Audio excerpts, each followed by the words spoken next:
जय श्री हरि विष्णु। भगवान विष्णु सबका मंगल करें। जय सनातनी में आप सबका हार्दिक स्वागत है।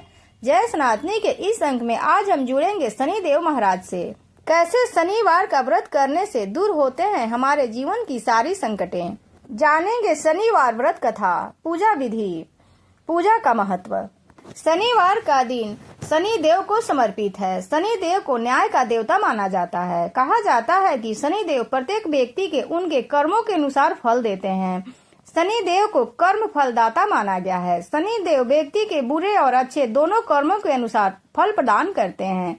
यदि किसी मनुष्य की कुंडली में शनि देव की स्थिति बेहतर हो तो वह अपने जीवन में बहुत ही ज्यादा तरक्की करता है। वहीं दूसरी तरफ यदि किसी व्यक्ति की कुंडली में शनि देव पीड़ित अवस्था में हो तो उस व्यक्ति को जीवन में बहुत सारे कष्ट झेलने पड़ते हैं।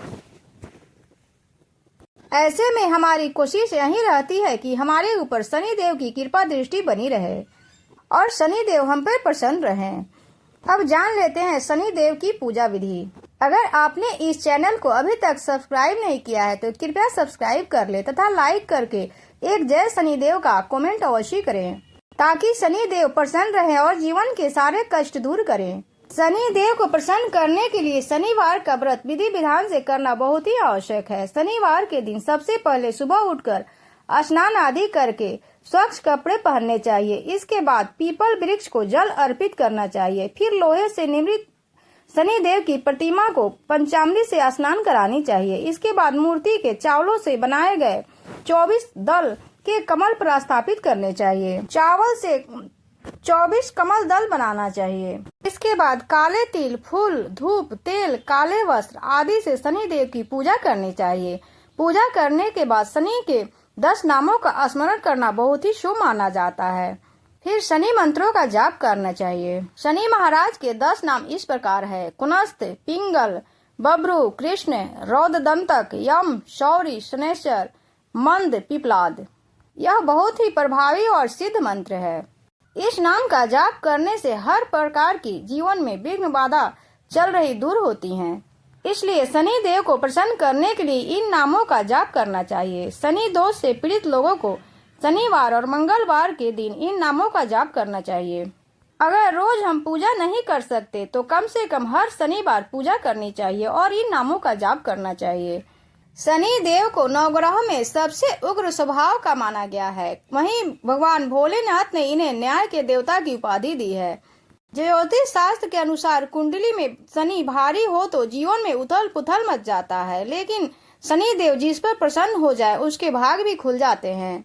शनि देव को प्रसन्न करने के लिए शनिवार के दिन व्रत रखना शुभ माना गया है। जो लोग शनिवार का व्रत करते हैं उनको पूजा के समय शनिवार का व्रत कथा अवश्य श्रवण करनी चाहिए। शनिवार का व्रत कथा के पाठन से शनि दोष और 7.5 ढाया के प्रभाव कम हो जाते हैं। शनि देव की कथा श्रवण करने से पहले सर्वप्रथम गणपति जी को नमस्कार करके श्री माता सरस्वती जी का मन ही मन सुमिरन करें। फिर भगवान भोलेनाथ के चरणों में माथा नवाकर श्री शनि देव जी का कथा प्रारंभ करना चाहिए। यह शनि देव जो मनवांछित कालों को सफल बनाने में तथा जिन्हें सकल नर नारी और 33 कोटि देवता योगीश्वर मुनीश्वर ध्याते हैं, वही देव शनि महाराज की जय। शनिवार व्रत कथा। एक बार संसार में चारों ओर गूंजने वाले 9 ग्रह एक स्थान पर एकत्रित हुए, परस्पर विधि और विविध प्रकार से वार्तालाप करने लगे। बात जब घूमती हुई उस स्थान पर आ पहुंची कि 9 ग्रहों में सबसे बड़ा और सर्वाधिक पूजनीय देव कौन है, तो प्रत्येक ग्रह देवता स्वयं को बड़ा कहने लगे। इस पर जब बहुत देर तक विवाद होता रहा तो कोई निर्णय नहीं हो सका। तो यह तय हुआ कि चलकर इंद्र से निर्णय कराना चाहिए। अतः वह 9 के 9 ग्रह इंद्र देव के समक्ष उपस्थित हुए। उन सब की बातें सुनकर इंद्र देव ने भी सोच में पड़ गए, किसे छोटा कहूँ किसे बड़ा, किसकी श्रद्धा के पात्र बनूं और किसके कोप के भाजन। अंत में सोच समझकर निर्णय न करते हुए वह बोले, अल्प बुद्धि, इस बात का निर्णय करने में असमर्थ हूँ। मुझे तो आप सभी बड़े नजर आते हैं और मैं सभी का आदर समान भाव से करता हूँ। इस पर 9 ग्रह संतुष्ट नहीं हुए और हट करने लगे। इसका निर्णय आपको अवश्य करना चाहिए। तब देवराज बोले, आप लोग मृत्यु लोक में जाएं। वहाँ एक अत्यंत न्यायप्रिय राजा विक्रमादित्य राज करता है। आप उनके पास जाइए, वह अवश्य आपको कोई न कोई उचित निर्णय देंगे। इंद्र से निराश होकर नवग्रह मृत्यु लोक में जाने को तत्पर हो गए। इंद्र देव ने जब उन्हें यहाँ से जाते देखा तो प्रसन्न होकर चैन की सांस ली। इस धर्म संकट से निकलना उनके लिए सचमुच कितना दुश्वार था। वह अपनी चतुराई से अपने ऊपर आए संकट को राजा विक्रमादित्य पर टाल दिया। उज्जैन नगरी की उन दिनों सारे ही भारत में धाक थी। एक तो वहाँ राजा विक्रमादित्य के दरबार में बड़े बड़े ज्ञानवान लोगों का सम्मेलन होता रहता था, दूसरे उस न्याय प्रिय राजा के न्याय से उज्जैन नगरी के सारे भारत में डंका बजता था। स्वर्ग में जब नवग्रह का निर्णय न हो पाया तो वह अपने विमानों से आरूढ़ होकर मृत्युलोक में आ पहुँचे। ठीक उस समय राजा विक्रमादित्य का दरबार भरा हुआ था। तब नवग्रह वहां जा पहुंचे। नवग्रह के इकट्ठे देखकर विक्रमादित्य अपने सिंहासन से उठ खड़े हुए और सभी देवों को सम्मान पूर्वक आसन ग्रहण करने को कहा, किंतु राजा के इस सम्मान को किसी ने भी स्वीकार नहीं किया। तब विक्रमादित्य ने प्रश्नवाचक दृष्टि से उनकी ओर देखा तो बृहस्पति देव ने आगे बढ़कर दृढ़ स्वर में कहा, हे राजन, हम यहाँ तब तक आसन नहीं ग्रहण करेंगे जब तक कि आप हमारा यह निर्णय नहीं करेंगे कि हम लोगों में से बड़ा कौन है। राजा अपने ऊपर आए इस धर्म संकट को देखकर पल भर को तो घबराया, किंतु शीघ्र ही उसने स्वयं को संभाल लिया। उसने अपने मन में एक युक्ति सोची। दरबार में छोटे छोटे आसनों की एक पंक्ति प्रवेश द्वार तक चली गई। राजा ने उन लोगों से कहा कि आप यहाँ पर आसन ग्रहण कीजिए और यह मैं सोचकर अभी आपका निर्णय करता हूँ। यह कहकर राजा अपने सिंहासन पर बैठ गया। सिंहासन के निकट ही जो आसन पड़ा था उस पर भागकर बृहस्पति देव जा बैठे। उनके अगले आसन पर सूर्य देव जा बैठे। सूर्य के निकट ही चंद्रमा और फिर इसी क्रम में बुध, मंगल, राहु, केतु इत्यादि ने भी अपना अपना आसन ग्रहण कर लिया। पंक्ति में 8वें, किंतु उन्हें भी संतोष न था। उनके बाद मुनीश्वर बैठेंगे, किंतु आसन प्रवेश द्वार के समीप होने के कारण और सबसे अंत में होने के कारण शनिदेव उस पर नहीं बैठे। राजा विक्रमादित्य ने सोचा था कि जो ग्रह उस अंतिम आसन पर बैठेगा उसी को विनय और दयाशील के आधार पर बड़ा कह देंगे, पर वहाँ तो बात दूसरी हो गई। शनि देवती क्रोध और विकट स्वभाव के देवता हैं। जब वह वहीं नहीं बैठे तो 8 ग्रह खिलखिलाकर हंस पड़े। अपना इस प्रकार से अपमान होते देख शनि देव आंखें क्रोध हो लाल हो गई और भ्रुकुटी तन गई। क्रोध से कांपते हुए बोले, राजन, मुझसे वैर लेकर तुमने अच्छा नहीं किया। क्या समझकर तूने मुझे इस प्रकार से अपमानित करना चाहा है और क्यों मुझे तले बिठाना चाहा है। चांद का ग्रह का प्रभाव 2.25 दिन रहता है और सूर्य, शुक्र, बुध का प्रभाव केवल आधा मास, सोम और मंगल 2 मास और गुरु 13 मास, राहु और केतु 18 मास रहते हैं, जबकि मैं 7.5 वर्ष तक रहता हूँ। इसलिए हे राजन, अब तू सावधान हो जा। तूने जो अपमान किया है इसका दंड तुझे अवश्य मिलेगा। राजा के कुछ दिनों तो आराम से बीते, लेकिन शीघ्र ही शनि देव की कोप दृष्टि फिरी और राजा पर 7.5 आ गई। उन्हीं दिनों एक व्यापारी कुछ घोड़े बेचने के लिए उज्जैन नगरी आया। सुंदर सुंदर घोड़े देखकर राजा की लालच बढ़ गया। राजा उन्हें खरीदने का आदेश दिया। घोड़ों में एक घोड़ा भौर नाम का था। राजा उस पर चढ़ने लगा। कुछ देर तक तो घोड़ा राजा के लिए वहीं घूमता रहा, लेकिन फिर सहसा भाग खड़ा हुआ। राजा को बड़ा अचंभा हुआ। घोड़ा एक भयानक जंगल में राजा को पटक कर अंतर्ध्यान हो गया। राजा अकेला उस वीरान जंगल में भटकने लगा। शाम के समय उसे भूख प्यास सताने लगी। वह जोर जोर से चीखने लगा। उधर एक पगडंडी में एक ग्वाला अपने गांव जा रहा था। वह राजा की आवाज सुनकर रुक गया। राजा उसके पास गया। ग्वाले ने उसकी व्यथा जानकर उसे निकट की नदी पर ले जाकर पानी पिलाया।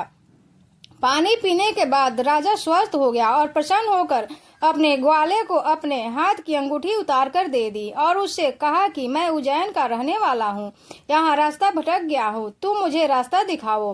तब ग्वाला उसे अपने साथ गांव ले आया।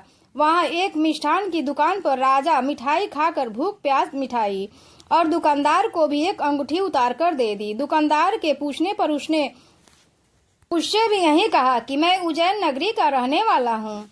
और उसका नाम बोना है। फिर वह दुकान के बंद होने तक वहीं बैठकर दुकानदार से बातें करता रहा। उस दिन दुकानदार की बिक्री बहुत हो गई।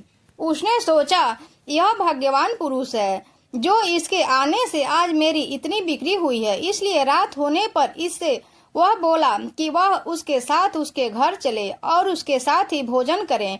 राजा मान गया। जब वह दोनों घर पर पहुंचे तो दुकानदार की पत्नी ने उसका बड़ा आदर सत्कार किया और अतिथि के लिए विशेष रूप से भोजन तैयार किया। भोजन करते समय एक अद्भुत घटना घटी। राजा भोजन कर रहा था, वहीं पर सामने दीवार पर एक खूंटी पर सोने का हार लटका हुआ था और वह हार थोड़ी देर में अदृश्य हो गया। दुकानदार के यहाँ एक बांदी थी। उसने जाकर घर की मालकिन से कहा, वह खूंटी पर हार नहीं है। जब बात दुकानदार तक पहुंची तो उसने राजा से पूछे। राजा बोला, मुझे तो मालूम नहीं है, तुम्हारे और मेरे अतिरिक्त तो वहाँ कोई नहीं था। सच सच बताओ, हार कहाँ है? मुझे नहीं मालूम। राजा फिर से बोला, मेरे पास कोई हार नहीं है। जब कोई निर्णय नहीं हो सका तो दुकानदार को उस नगर के राजा के पास ले गया। उस नगर के राजा ने जब विक्रमादित्य की भोली भाली सूरत देखी तो वह बोला, यह व्यक्ति कभी चोरी नहीं कर सकता। यह कहकर उसने विक्रमादित्य को छोड़ दिया। विक्रमादित्य जब उसे नगर में यूं ही इधर उधर घूम रहा था तब नगर के एक तेली ने उसे कहा कि वह उसके यहाँ काम कर ले तो उसे वह रहने का स्थान और खाने का सामग्री भी देगा। राजा मान गया और तेली उसे अपने घर ले आया।